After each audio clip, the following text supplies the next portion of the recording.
friends. Welcome to the We Are Marketing Happy podcast.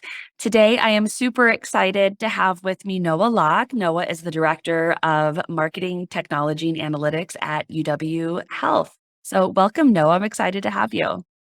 Hey, Jenny. Thanks for having me on. Excited to be here. Yeah, well, let's dig right in. Some of the things that I wanted to chat about with you today are topics that people often are uncomfortable talking about in public, which is perfect for this podcast: marketing, budgeting. So, the first big question I want to talk to you about is clearly your system, like everyone else's, was impacted pretty severely with COVID. How are you handling budgeting post-pandemic? Are you kind of back to normal? Have you had a ramp up period? How are you and your team thinking about it? Yeah, I think, like you said, everybody had a challenging couple of years. I feel like we're starting to really see the impacts right now. Whereas a lot of people might expect that right in the middle of the pandemic, finance was super tough. There was a period of that in the very beginning, but actually, it wasn't as bad as we all thought. Now, as the global economy, I think, is catching up to kind of the effects of the pandemic, we're actually starting to see more of that hit our organization. So it's starting to get really tough. This year was a tough year for budgeting. But I've found, and this was true not just during the pandemic or now, but since I've been in really business, is being a cost savings junkie really helps. Sure. So and what I've experienced in healthcare is there's a lot of this attitude that we have to keep using certain systems because we have to keep using them because that's what we've always done. Yeah. Therefore, we have to keep paying for them. And I've gotten really comfortable just saying, no, we don't. We're going to stop using that system and we're going to use a spreadsheet instead. I love it. Or we're going to use this free tool over here. Mm-hmm. And that's really helped. I mean, I would say we've been able to balance with it, but we really take a hard look at everything we're using, and not just during budget season, just throughout the year. Every time I get a credit card statement, going through it, I'm like, do we still need that? Do we still need that subscription? Do we still need this thing? I actually canceled a WordPress plugin this morning. It was a subscription that no one even knew we still had. Yeah. Get rid of it. So it's little things like that that can go a long way. Yeah. Ease the pain. Another one that I thought of was just, ask early and ask often. A lot of times we wait till budget season to start to talk to our next level leader or our finance partners about things that are coming up, things that we need. I like to ask the minute I need it, even if just started our new fiscal year and there's no hope of getting any extra funds. Yeah. Because what I found is that's not always true. Things are constantly shifting. And even though our next fiscal year budget's been approved, a lot of times, and this is the truth of my own team, discover that maybe this technology we budgeted for, we discovered after the fact that we actually can't implement it next year. Yep. So we got the funds approved and now the funds are available. And so we can redistribute those to be used elsewhere. I love that. It's kind of funny. Whenever you start your career, you think all of the rules that you're told are set in stone, but they really aren't, right? There's so much gray and you have to be willing to ask. Especially in healthcare. I think healthcare suffers a lot from, and I think it's part of both good and bad. People stay in their careers a long time. I have a lot of people that work with been here for 20 years. Wow. And so with that, you've got a lot of legacy culture that's resistant to change. So just not being afraid to kind of, go a little bit outside the box or outside your comfort zone goes a long way. I love it. So when we're thinking about budget allocation, of course, everybody always thinks about measuring success in KPIs. How do you determine what success looks like based off the dollars that you spent, both for your own metrics, but then also communicating it both to team members you manage and then leadership above you? Yeah, that's a tough one. Healthcare. I mean, one thing that helped in 2020, UW Health rolled out their new strategic plan. And it has been actually very helpful. I think it would come to no surprise anyone listening that our number one goal is patient care, providing the best patient care possible, right? But not everything we do, especially in my realm, directly has an impact on patient care in a clinical setting. Correct. And what really helped was our CEO and his leadership team putting together a lot more areas of focus that orbit around patient care. So things like information management and Oh, analytics. Big one for my team. We actually had that on our strategic plan. I'm like, we do a ton of that work. amazing. And so now when we're putting together our goals for the year and we're required to kind of tie our goals back to Mhm. strategic plans, well, almost everything we do, it's that bucket. And to have our CEO say this is critical and important to the overall mission, which supports patient care, Yep. it's really helpful for my team so that we can demonstrate a return um, in that domain. It's not directly patient related.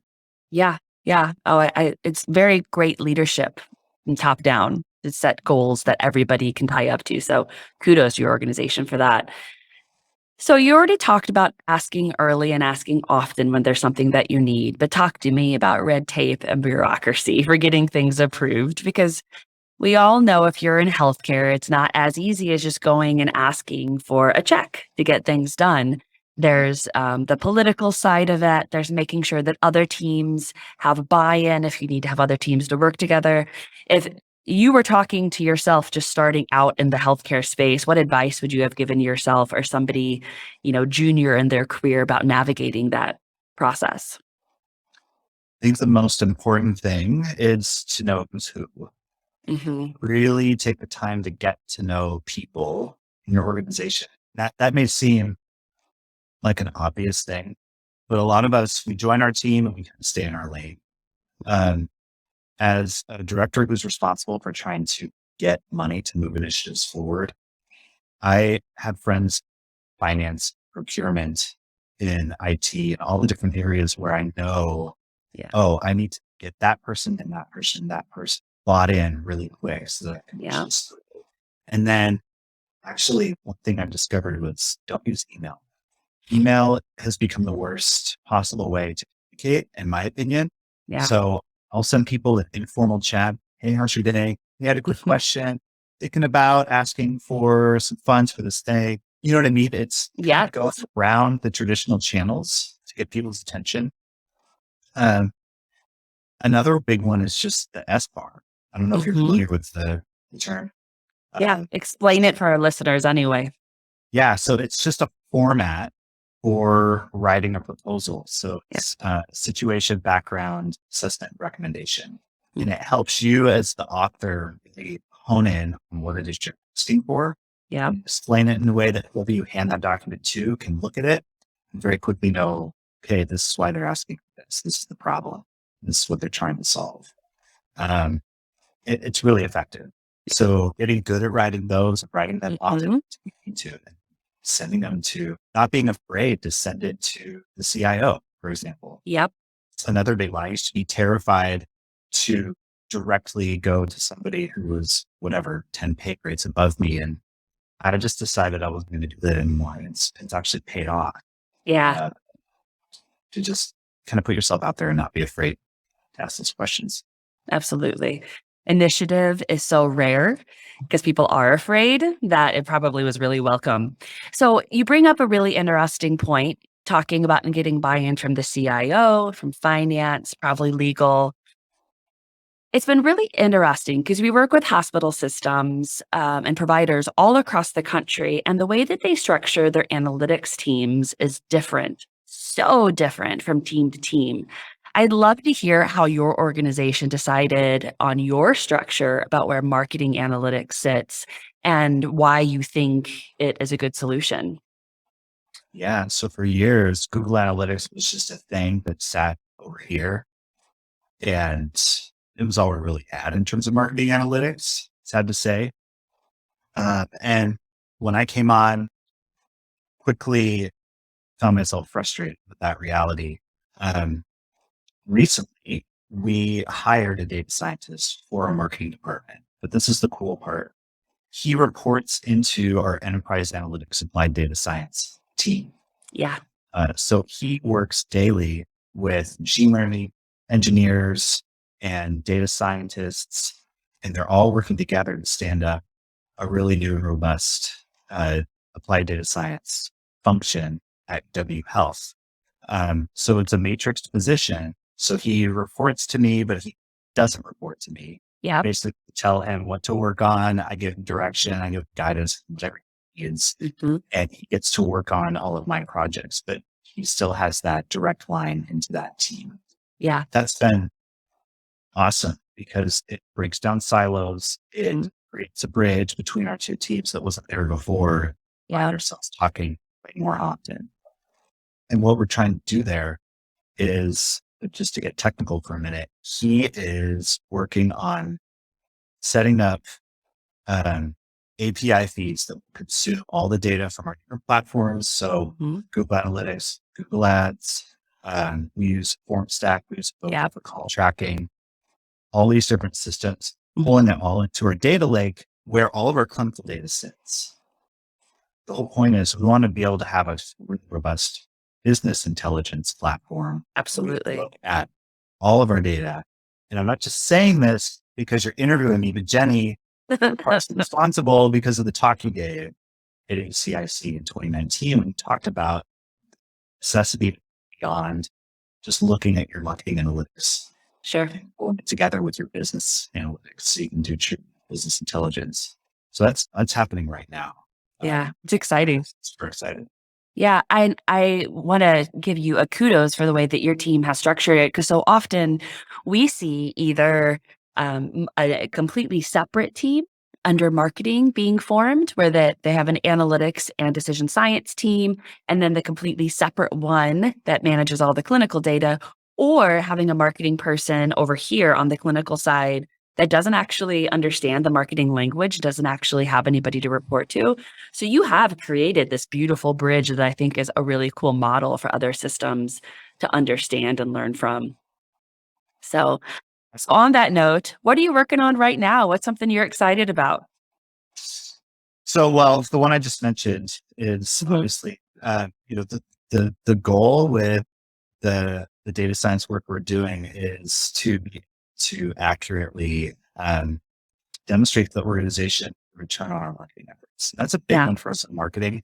Forever, we've been, I don't want to say flying blind, but we do these campaigns and we can't always very accurately relay the outcomes. Okay, that amount of patients fill out a form. Well, how many of them actually had a hip replacement? Yep. What was the contribution margin on those hip replacements? That's data that's hard to get to. So we've been able to go get at it ad hoc, one-off basis. But we really want is real-time, automated business intelligence so we can make decisions. There's a couple big things coming up for us. I'm on two kind of big initiatives right now. One, we're rebuilding our employee experience platform. So that's all internal focus. Very exciting. Just trying to really level up the way we do work here. And then we are kind of neck deep in the CRM procurement world right now. Yeah, exciting. Worked on that for a while. That's wonderful. So, yeah. And I think what I would say that, anyone listening who's going down that road, it's taken us way longer than we wanted it to in terms to get to an implementation. But the reason is we have done so much work on what we call a roadshow, making sure that everyone needs to possibly know that we're doing this, knows that we're doing it, why, how it's going to impact their teams. It's wonderful. And it's wonderful. So it's not just, we're not doing CRM just for marketing. We're doing it for W Health. It's really more about patient experience than it is about just acquiring patients. Yeah.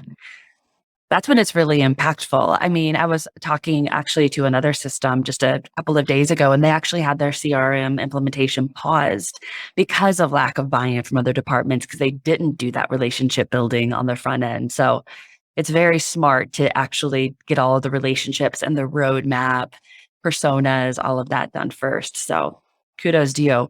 So last question. You have all of these different things going on. You've been a UW for a while. How do you determine what you're going to push forward as an initiative and a priority within the organization, the entire marketing team, and then both for your own career? Those are really good questions. So I guess the main thing we're doing right now is my counterpart. So our director of digital marketing and I work extremely closely together. Yeah. Essentially, everything that his team uses is something that my team built. More or less. We work together to put together our annual roadmap. I wouldn't even call it an annual roadmap because we're updating it every week. It's kind Good. of That's amazing. like a living, breathing document. Yeah. But I think the most important part of it is what I'd call the roadmap roadshow, which is where we take the roadmap and we go to folks in other departments that we would normally ever work with and say, hey, this is what we're planning to do. What do you think about this? So we're taking it to our ambulatory operations team and saying, hey, we're thinking about building these new features on our public facing website so patients can do X, Y, and Z. And that's their chance to say, don't do that because that'll actually negatively impact their experience over here. And there's no way we would. Yeah. The organization's way too big and we don't know everything. So we kind of rely on feedback from other departments to help us decide whether or not an idea or an initiative is a good one. Yeah. The resources behind. How is being remote impacting that? Are you able to still have those conversations that you need? I know you said email isn't your preferred channel and you can always instant message or text or whatnot, but do you think that your processes are slowed down at all because you're not, down the hallway from your team? No. So surprisingly, I would say in some ways it's gotten easier. I guess two things. It's definitely impacted the small team dynamic where we were all sitting in close proximity in our little cube farm, right? Mm-hmm. Mm-hmm. Get up and look over the cube wall and have a conversation. And I think Yeah. everyone sees that. But when you have an organization with 20, 22,000 people, Mm-hmm. we were never all in the same place. Yeah. So, and there was even a culture of, well, I got to go and drive across town to have a meeting with so-and-so, which is really inefficient. Mm-hmm. So even, I think the virtual meeting has actually improved our efficiency because we get together a lot more often with people that some of our staff now live in different areas. And so that Yeah. we get together as often as we can, we're getting a lot more done. Yeah. So I don't know. I Wonderful. don't know if everyone had the same opinion, but that's kind of, I think it's been a positive thing. Yeah. Yeah. No, I hear you. We're experiencing the same thing. It's actually very positive. I miss people, but in general, for productivity, it's positive. Well, Noah, thank you so much for being on today. I'm going to link to your LinkedIn account or page on the show notes if anybody wants to reach out to you to ask any follow-up questions or just to connect with you in general. It'll be really easy to do so. But as always, it was wonderful chatting with you. Thanks for being on today. Thanks so much, Jenny. It was my pleasure.